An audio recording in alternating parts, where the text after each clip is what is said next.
ఆంధ్రప్రదేశ్ ప్రభుత్వ ఉద్యోగులకు కూటమి ప్రభుత్వం వరుసగా శుభవార్తలు వినిపిస్తుంది. ఉద్యోగులు, పింఛన్దారులకు సంబంధించిన సమస్యలు, డిమాండ్ల పరిష్కారం చూపిస్తున్న ఏపీ ప్రభుత్వం. ఇప్పటికే దసరా సమయంలో కరువు భత్యం డిఏ ప్రకటించిన ప్రభుత్వం అనంతరం దీపావళి, సంక్రాంతి పండుగకు వరాలు ప్రకటించింది. తాజాగా మరో శుభవార్త వినిపించింది. ఉద్యోగులు, పింఛన్దారులకు సంబంధించి శుభవార్త చెబుతూ ప్రకటన విడుదల చేసింది. ఈ నిర్ణయంతో ప్రభుత్వ ఉద్యోగ వర్గాలకు భారీ ఊరట లభించనుంది. ప్రభుత్వ ఉద్యోగుల వైద్య సేవలపై నియమించిన ప్రత్యేక కమిటీ తాజాగా సమావేశమైంది. వెలగపూడిలోని సచివాలయంలో జీవో నెంబర్ 880 ద్వారా నియామకమైన ప్రత్యేక కమిటీ గత నెల 30వ తేదీన రాష్ట్ర ప్రభుత్వ ప్రధాన కార్యదర్శి విజయానంద్ అధ్యక్షతన సమావేశం జరిగింది. ఈ సమావేశంలో ఉద్యోగులకు సంబంధించి పలు కీలక నిర్ణయాలు తీసుకుంది. పదవి విరమణ పొందిన సిపిఎస్ ఉద్యోగులకు హెల్త్ కార్డ్స్ వర్తింప చేయాలని ప్రభుత్వం ప్రాథమికంగా నిర్ణయించింది.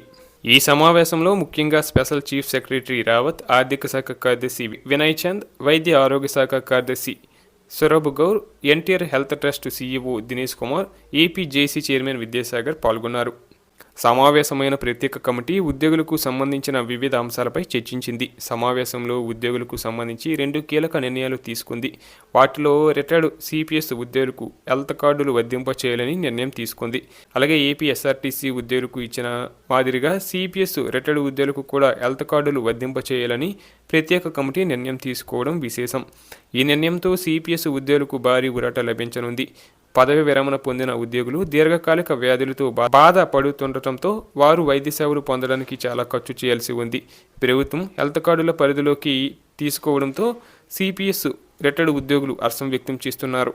కాగా ఆంధ్రప్రదేశ్ ప్రభుత్వం వారం కిందట ఉద్యోగులకు, పెన్షనర్లకు పెండింగ్లో ఉన్న వివిధ రకాల బిల్లులు చెల్లింపులను చెల్లించింది. వివిధ రకాల బిల్లులు భారీగా పెండింగ్లో ఉండటంతో కొంత విడుదల చేసింది.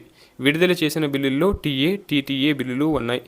అలాగే ఏప్రిల్ 1 నుంచి ఉద్యోగులకు సంబంధించిన టీఏ, టీటీఏ బకాయిల కోసం సుమారు 150 కోట్లు ప్రభుత్వం విడుదల చేసిన విషయం తెలిసిందే.